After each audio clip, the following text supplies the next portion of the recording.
الحمدللہ رب العالمین والصلاة والسلام علی اشرف الانبیاء والمرسلین وعلی آلہ واصحابہ اجمعین اما بعد۔ حضور نبی کریم صلی اللہ علیہ وسلم کا ارشاد پاک ہے، علم طلب کرنا فرض ہے ہر مسلم کے اوپر۔ مشہور و معروف حدیث ہے، ہر تعلیمی ادارے کے سامنے یہ لکھی ہوتی ہے۔ مطلب اس کا یہ ہے، جس شعبے کے ساتھ آپ وابستہ ہیں اس شعبے کا علم سیکھنا آپ کے اوپر فرض ہے۔ آپ قاضی ہیں تو انصاف کے متعلق جتنے احکام اللہ تعالیٰ کی طرف سے ہیں، حضور نبی کریم صلی اللہ علیہ وسلم کی طرف سے ہیں، وہ جملہ سیکھنے آپ کے اوپر فرض ہیں۔ آپ طبیب ہیں، ڈاکٹر ہیں، اس کے متعلق اسلام کے جتنے احکام ہیں وہ سیکھنے آپ کے اوپر فرض ہیں۔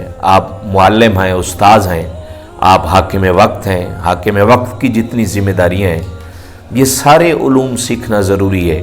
ہم نے علم کو جوڑ دیا علماء کے ساتھ کہ علم سیکھنا، مسئلہ بتانا، یہ صرف علماء کا کام ہے۔ اگر اللہ نے آپ کو صاحب نصاب بنایا تو زکوٰۃ کے جملہ مسائل آپ کو سیکھنا فرض ہے۔